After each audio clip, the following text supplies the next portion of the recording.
Too small. Saturday night. Remember, make sure you turn up, bro. Too small. Always turn up. Make sure. Bring it. Make sure. Bring it. Probably starve him out, but we want to smash him to pieces. And I can't wait for him to get hold of it. Yeah? I can't wait for him to terrorise him. We might... Very disappointing, of course, Umar, and I think I've just been piecing it together today. I haven't been reporting. Fabio Wardley and Dubois have ignited the boxing world after confronting Joseph Parker in a shocking street altercation that stunned both fans and insiders. But make no mistake, this wasn't some random encounter fueled by adrenaline. This clash was born from weeks of words, pride, and power. Parker's recent remarks clearly hit deep, and what followed was pure anymore since your loss? What happened since your loss? Heavyweight tension spilling into real life. Dubois reacted with emotion. Wardley followed with ego. Yet Joseph Parker met fire with ice. He didn't flinch, didn't swing, just stared back with that signature calm glare that said everything words couldn't. He's not backing down. Not today. Not ever. In the aftermath, Dubois... I don't know. I'm just ready to fight now. It's just... Let's get it on. Let's get it on now. I want to entertain the people. I want to entertain the... finally broke his silence, claiming Parker's disrespect lit a fire inside him. His tone carried more than anger. It carried pressure, the kind that reveals insecurity beneath the bravado. He's talking like a man desperate to prove something, while Parker lets his silence speak volumes. Dubois wants smoke. Parker's just waiting to bring the storm. I would say because he's not the oldest, but time within the sport, potentially. He's been around for a very long time. He's had a lot of fights. I think he's close. He's either at or is close to having 40-odd fights. Some of those have been rough wars. Some of those have been pretty good back and forths. Like, he doesn't shy away from it. Wardley tried to follow up, attempting to diminish Parker's legacy by calling him a veteran with too many miles on the clock. But experience isn't a flaw, it's a fortress. Parker's been through the wars, faced elite names, endured setbacks, and returned sharper every time. Wardley may see age. Parker's fans see mastery. He's survived storms these young lions haven't even stepped. They're going to be throwing bombs, and somebody will go. It's going to be a great fight. All or nothing. It's on the line. The winner will get Usyk. That's what they're fighting into yet. Promoter Frank Warren summed up the magnitude of it all perfectly. This isn't just a fight, it's an all-or-nothing war. Warren wasn't exaggerating. This is heavyweight danger in its purest form. Every punch in this rivalry carries years of frustration, ambition, and legacy. Dubois and Wardley bring hunger. Price is big for the casual fans. Do we condone it? I mean, in boxing terms, should that happen at a head-to-head? Of course not, but these things do happen. This is the fight business, and it's just made it even bigger, and we wait to see what happens. Brings history, and that's what makes him truly dangerous. Veteran commentator Adam Smith nailed it when he said this chaos has turned the event from a simple bout into a global spectacle. That street showdown transformed a matchup into a full-blown grudge fight. Fans are divided, tempers are flaring, but Parker... Something I didn't do or I had no part in doing, but I actually reached for the mic and I was ready to fucking lash out around his head, but he got lucky that time because, yeah, I reached for the wrong item. And I grew up in my childhood, in my summers, in Brooklyn, downtown Brooklyn, J Street. You can find it, Flatbush Avenue. Like, I know my ways around. I used to walk the streets as a kid in Brooklyn. Like, it's not... But I'm not saying that to be like, oh, I'm some... Parker's focus remains razor sharp. While the others chase headlines, he's chasing legacy. That's the difference between contenders and champions, between emotion and evolution. Parker's mindset has always been pure professionalism. No excuses, no shortcuts. While Dubois and Wardley... Presser, back and forth, poking each other, but not too far. But once you get physical and you touch a man's face...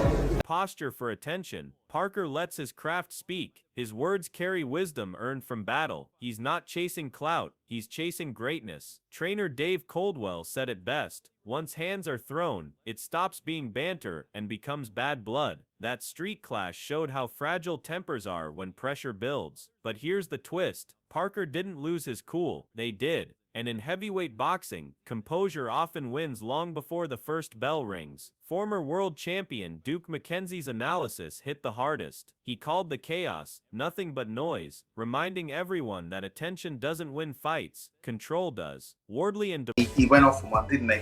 But like I say, you can put all that to one side because he's a celebrity, and celebrities say things all the time that they don't necessarily mean.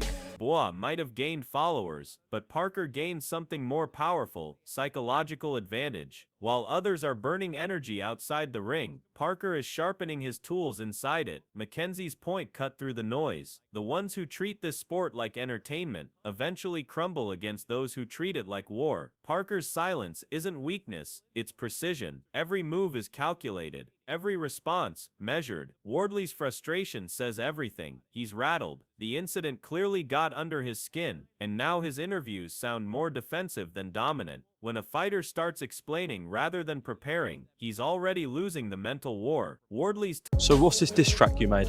Bro, what the fuck? I've never been more confused in my life. If I did make it, I'd stand on it and go, yeah, I told you to get fucked in the track or whatever I said, but bro. tone isn't confidence, it's confusion disguised as swagger. Meanwhile, Parker hasn't thrown an insult since the altercation. No distractions, no drama, just hard training. He's turning pressure into power, while his rivals turn anxiety into noise. Wardley's energy is chaos. Parker's is control. One man's chasing a headline, the other's chasing history, and when that bell rings, talk won't matter, execution will. Then came Eddie Hearn, offering the promoter's perspective, blunt, balanced, and brutally real. Hearn's seen every type of fighter in every type of storm, and even he admitted that Parker looks different this time. Calm, confident, dangerous. This version of Joseph Parker isn't fighting for relevance, he's fighting for redemption. In life, and Joe Parker,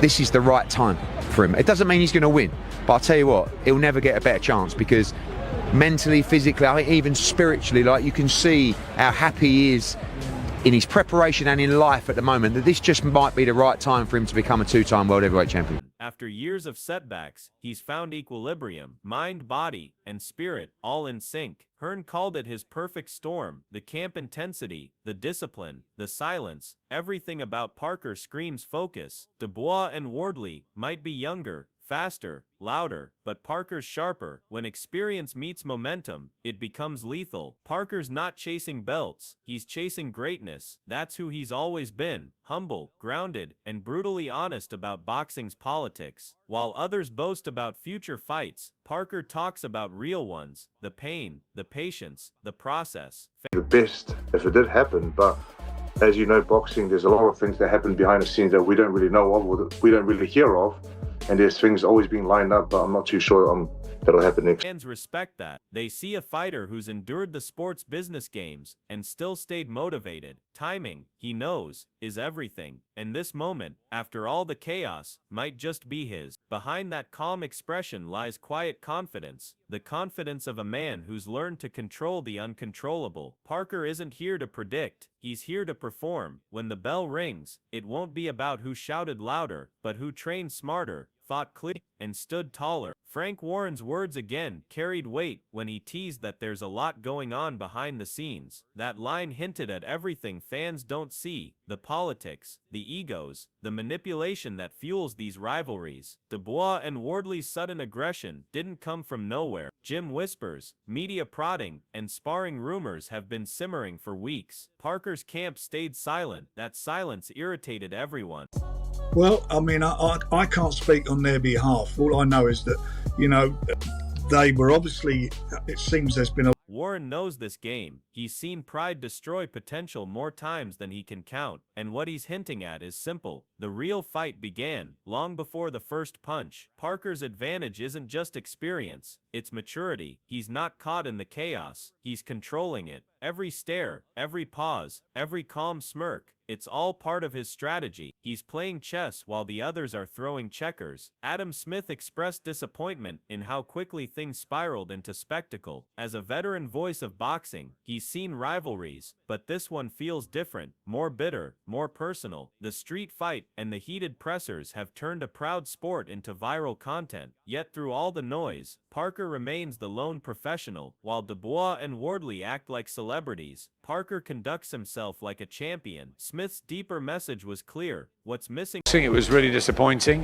For me, I was looking at it as a fan, really. I've known Connor since he was a teenager. From this generation is restraint, and restraint in the fight game is power. Every jab, every counter, every move Parker makes is rooted in discipline. Smith wasn't just commenting, he was warning. When fighters lose discipline, they lose direction. Dubois and Wardley might have the spotlight, but Parker has respect, and in a sport built on heritage and honor, respect lasts far longer than hype. Jack Catterall's calm remarks on conditioning might have sounded routine to casual fans, but insiders understood the weight of his words. Behind Parker's composure is a fighter who's hitting every mark: nutrition, timing, technique, recovery. Discipline isn't something he preaches, it's something he lives. Meanwhile, whispers suggest Dubois has been struggling with balance, chasing power at the cost of endurance. Wardley too has been experimenting with weight, trying to find the sweet spot between speed and size to match.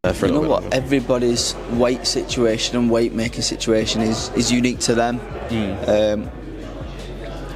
There's weight classes for a reason. I know some people are going to too extreme lengths.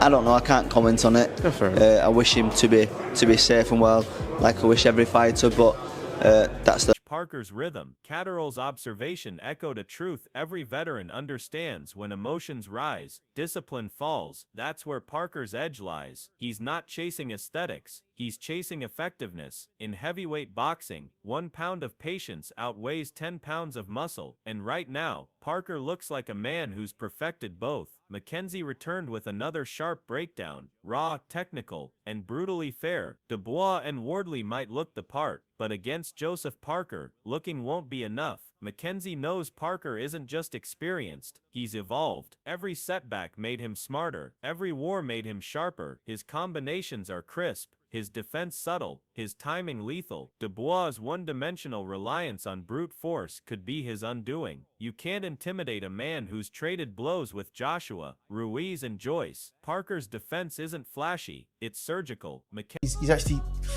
He relies on his power far too much. He hasn't brought enough to his game right now, and I thought he would have kicked on from that. If he's going to have any chance against Joseph Parker, then he can't just rely on that big right hand. Joseph Parker's a seasoned, well-schooled athlete. Who hits hard. Yeah, who hits hard.